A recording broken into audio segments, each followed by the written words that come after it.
পরবর্তী বাংলাদেশের জনগণ আপনাদেরকে সম্মান দিবে না। প্রিয় রাষ্ট্রবাসী, খুব কম কথায় কয়েকটা কাজ আপনাদেরকে দিয়ে দেব। এখানে প্রশাসনের ভাইয়েরা উপস্থিত আছেন, পুলিশের ভাইয়েরা আপনারা উপস্থিত আছেন। আপনাদের দায়বদ্ধতা জনগণের কাছে, আপনাদের দায়বদ্ধতা পুলিশের কাছে নয়, অত্যন্ত পরিতাপের বিষয়।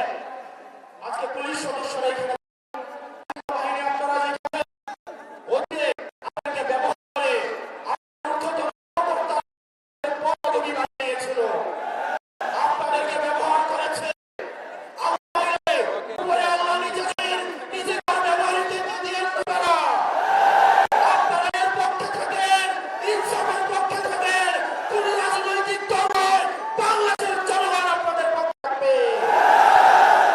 12 তারিখ নির্বাচনে প্রশাসনের ভাইয়েরা আপনাদের কাছে আহ্বান জানাবো, আপনারা কোন দলের গোলামি করার দরকার নাই। প্রশাসনের ভাইয়েরা আপনারা জাতি ইসলাম আপনারা আপনাদের জনগণের কাছে আপনারা ভোট চুরি করে লাইলা চুরি করে জনগণের চুরি করে আপনারা নির্দিষ্টকে ক্ষমতা সন্তানদের প্রিয় ভাইয়েরা, বক্তব্য এরপরে মিডিয়ার ভাইয়েরা দায়িত্ব করে না। টেলিভিশন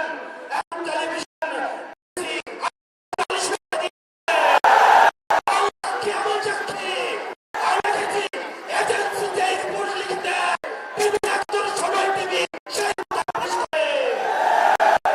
এই বিবিসি 71 এবং সময় লিখেন হাত হয়েছে, কিন্তু চরিত্রের ব্যাপারে না।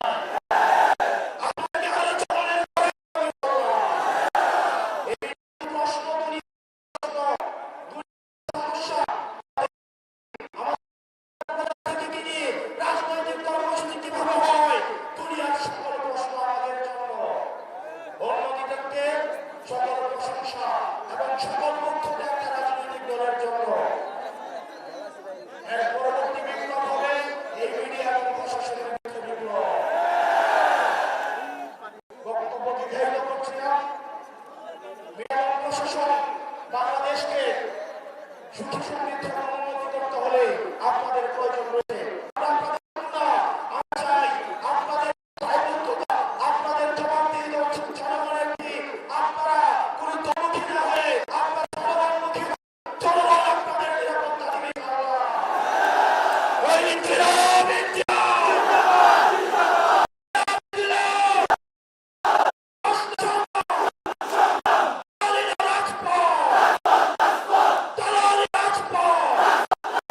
সর্বশেষ তিনি সামনে দেখছেন একজন প্রধানমন্ত্রী, উনি যখন একজন তৃতীয় শ্রেণীর আলাপ আলোচনা মঞ্চে উঠে দাঁড়িয়ে করেন, সেগুলো আমাদেরকে তাড়িত করে।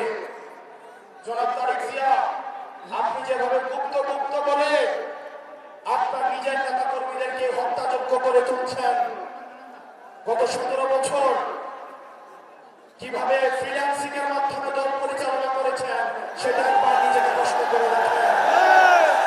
আসসালামু আলাইকুম ওয়া রাহমাতুল্লাহি ওয়া বারাকাতুহু।